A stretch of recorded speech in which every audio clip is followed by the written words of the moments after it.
Similar things happen with Node.js, with MySQL, with standard Apache and Tomcat applications as well. So again, you cannot keep vertically scaling a machine. You have to at certain level or limit understand that that there is going to be a ceiling for any cloud-based, public cloud-based offering, and you have to start creating clusters. Even for MySQL, I have been hearing a lot about MySQL. So obviously, MySQL has its own limitations in clustering. You can do a very good read-only cluster of MySQL, where there is one primary server which does all the updates and inserts, where you have got all the updates and inserts, and then the read queries are served through a cluster. But the moment you try to create a read application of MySQL, it becomes a pain to manage. So obviously, to understand or identify the right technology which you need at the right time is very important. Otherwise, what is going to happen is, once you start scaling, you have to re-architect the entire thing. I have seen people who have re-architected the entire application from scratch just because their application don't support how to scale. Since last 2 years, I am working for, it's not a startup, it is an enterprise. They have a legacy .NET application. They want to move to cloud now. They have their own data center. They want to move to cloud now. They are on standard .NET, MySQL implementation at this point of time. Just because they have done so much of stored procedures in their database, we are not able to move them to cloud. We are not able to move them to cloud efficiently. So understanding the applications, understanding the architecture when you are starting is very, very important. Or again, you have to go back, rewrite the entire thing, redo the entire thing multiple times. Let's go ahead. So is cloud even a solution for you? Now this is a very, very big and important questions to answer. Your average max min and max minimum and average load doesn't range beyond 10%. So let's say your sustained user traffic on your website is 1 million per day. It might drop to 10% below or might go up 10%. That is the range you are playing around with. Is cloud the right solution for you? It might not be. Is there a way, any other way you can optimize the platform? So is there anything else you can do to optimize it? You have, let's say, 1 million users every day, let's say, but only between 4 to 6, not after that. So you have that kind of a leverage to play around with or to optimize your infrastructure. If yes, then cloud might be a suitable solution. But if your load is consistent across hours, across days, in a month, then cloud might not actually be a reasonable solution for you. It is better to buy a server, host it in a standard co-location service provider, and you should save a ton of money. So just because cloud is easy to deploy doesn't mean that it is the right solution for you. Or do you have capex to pay for your upfront 1 year or 3 year upfront cost on cloud? So basically, those who use it know, those who don't, I'll just quickly tell you what exactly this is. So if you have sustained load on certain servers, you can pay an upfront cost to Amazon or Azure or whoever it is. Google actually does it automatically, and you can reduce your hourly rate. So let's say I pay $1,000 upfront, so my $1 per hour rate will be reduced to, let's say, 50 cents per hour. So I can do something like that. So do I have the capex to do that? Being a startup, I might not want to spend $3,000, $5,000, $10,000 at a go just to reduce my hourly rate. So that is one thing. If not, then cloud might not be the right solution for you at all. So it is not necessary that you are a startup and you should always go to cloud. So that understanding is also very, very important. That can you play around with the performance or with the optimization or with the highs and lows of your resource utilization. Look around, find free solutions. Now this is very important and very interesting. So example, heard of BizSpark? Anybody heard?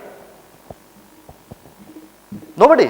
Oh, you have heard of this one. You have also heard of BizSpark. So BizSpark and similar offerings come from AWS, from other cloud providers also. BizSpark, why I have kept it here is because I have an example to share. So BizSpark comes from Azure or Microsoft. What they say is if you can get your company vetted by Microsoft and they see that you are a startup, they actually go ahead and give you certain free access to Azure and MSDN. So a client of mine had a BizSpark Plus subscription, so which is much better than BizSpark. So they won some competition somewhere, and then they were awarded with a BizSpark Plus subscription, which granted them $10,000 of infrastructure per month for a full year on Azure, plus MSDN access, which is a huge amount of money, 6.5 lakh rupees. per month. So they can easily scale without a problem. But they were on AWS at that point of time, spending $400 a month and had no idea how to migrate to Azure with zero or minimal downtime. So they had something lying. They have 6.5 lakh lying per month for their infrastructure, but they didn't have the know-how to migrate, or they didn't realize that they can actually leverage that. Now, they run everything including their Exchange server to host their emails on Azure. So they have MSDN, they have got an Exchange server license also along with it. They are running an Exchange server on Azure along with their application. Their email kharcha also taken care of, their entire infrastructure is taken care of. At least for next 1 year, they are absolutely satisfied, not a single penny to be spent on infrastructure. So keep looking for these things. So AWS comes with this kind of free packages for startups. BizSpark is there. Google also occasionally comes with similar kind of plans. So keep looking, and being a startup, it is actually a good idea to spend some effort on migrating your infrastructure to save some money than just keep spending 400, 500, 100, 200, whatever dollars per month and saving yourself from a migration. So if I was it, I would obviously take the pain of migrating to a new platform just to save that money. So that is something which we should keep looking for. Vertical scaling is not always bad. Now we talked about vertical scaling has issues, it has a ceiling and blah, blah, blah, all those things, but it is not always bad. So it's great for smaller setups if you can automate it. You can even automate vertical scaling. You can even write shell script to shut down a server, add new resources to it, or just basically change the profile of it and start it back automatically. You can write shell script, reboot, shut down, resize servers when the load is less, whatever. A client with just one Windows server managed to save 13% with this trick. So a client which is basically a stock image company in India, so they had just one server, one heavy server, and they managed to save 13% of their monthly cost just by writing one 7-line shell script which would shut down the server 11 PM, reduce the resources, start it back in the morning, again 6 AM, shut down the server, increase resources, start it back. So about 5 minutes of downtime, and they were saving 13%. So this is actually an old story. So 2012, so they saved about 13%. This is the prior billing, that is the billing after the automation was done. So $317, then $275. So you can play around with this kind of things a lot with cloud. Security is in your hand. So most of the cloud providers give great DDoS protection filters, which is already there, I talked about it. But if the user misconfigures it, then who can help? Now this is also a major issue. Many of my clients and their developers hate command line, and for DB access, they all like to open the SQL Server port on the internet. This is a very common, I don't know how many of you are doing it, but if you are doing it, it is a very bad practice. Anybody can very easily start DDoSing it or start running brute force attack on it. Even I have seen people using PHPMyAdmin with default configurations, no passwords. Many. So this happens a lot, and then they get hacked. So now, though cloud is safe, they are giving you all the best practices in place, but at the end of the day, you have to make sure that you are safe. So, and many of them came to me after they got hacked, sorry. Do you know you can actually connect to a DB without exposing it to the internet through SSH tunneling? So any of you using SSH tunneling for connecting to your database? You are using it. Anybody else? Anybody else knows what is SSH tunneling? I have a demo on it, but I'm going to drop it because everybody seems to be hungry and I have 3 minutes apparently. So just quickly tell you what it is. So basically your web server is anyways fronting the internet. It is anyways open on the internet, correct? So the SSH port is open, the port 80 is also open. So you can actually use the SSH port, which is basically a encrypted channel anyway, so nobody can intercept it. You can just use that port 22 to tunnel through the Amazon or Azure or whatever the cloud you are using through that particular machine and connect to your database. So you don't need to actually open your database on the internet to connect to it. So you can still use your MySQL browser or MySQL Yogi or applications like that, and you can easily connect to it without actually opening the port. So basically what I'm trying to say here is, at the end of the day, the configuration is in your hand. Being cloud, everything is self-serviced. They are giving you everything you need, but then how you use or leverage it is completely in your hand. So if you make it insecure, nobody can save you. So that is something which needs to be understood very well. So I'm going to drop the demo right here because everybody is hungry. Any questions quickly? Startups for these kind of architects, and how do you address that? Well, I mean, believe me, it is training actually these a people major yourself challenge. is I myself am trying to hire a bunch of people like me, I cannot. It is actually very difficult. Either they are too expensive or there is none. Well, this is a startup idea, right? To run a school, to start a Sorry? school for architects. To start a school for architects is a startup idea. Yeah, it is absolutely. That's what I'm trying to do. I am also a startup. I am a service-based startup, not a product-based startup. That's all. I am also a startup at the end of the day. Yeah. Any other questions? So that is why I call myself a fractional CTO. So I am open to become a CTO for somebody who cannot hire a CTO.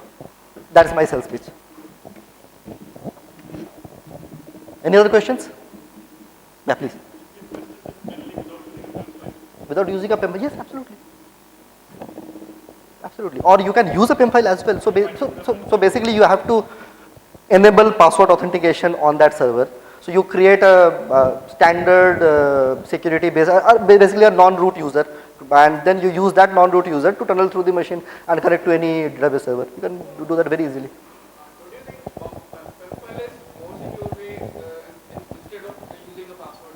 Let me ask you a question. You have your laptop hard drive encrypted? Yes or no? No, right? Not exactly or no? No, right? If your laptop is stolen, your PM file also goes along with it and anybody can take it out. Do you think it is safe? I'm not saying it is not safe, but I'm saying how you use it. So even a password can be very safe if you have a decently complex 13-character alphanumeric password in place. That is also absolutely safe.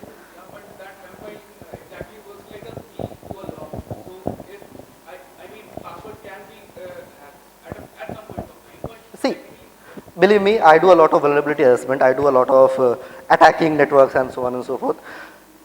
The only way to crack a 13-character alphanumerical password is brute force. And just imagine how much time or processing power you will need for it. Unless and until you are using a dictionary word, 15-character, 50-character doesn't matter because dictionary word will be anyways picked up. I have a 2.5 million dictionary words list which I use for password brute force attacks and testing. So password is also significantly safe. PM files are also very, very safe, but again it boils down to the fact how are you managing it. If you have your PM file in your phone and your phone is not encrypted and you lose your phone, it's as bad as a 2-character password. So that is what it is. Yeah, please. See, I have my hard drive encrypted, so I use PM files. So yeah, so basically at the end of the day, if you are trying to tunnel through a web server which has port 22 open to your database or whatever, it is advisable that you use PM file. Obviously you keep your machine safe wherever you have your PM file in place, but it is advisable that you use the PM file. You can do SSH tunneling through PM file also. You can do it without it as well. So choice is yours, but it's advisable to use PM file. Any other questions? I think we'll take them offline. Yeah, absolutely. Yeah. So let's have lunch. Thanks, guys. Just hold on a second. Yeah, sure. Yeah, thanks, Anindya. Thank you. Just like to ask Sandeep to come on stage and present a small memento to Anindya. And thanks a lot. You can catch Anindya during lunch and ask him all the questions you have. Hi.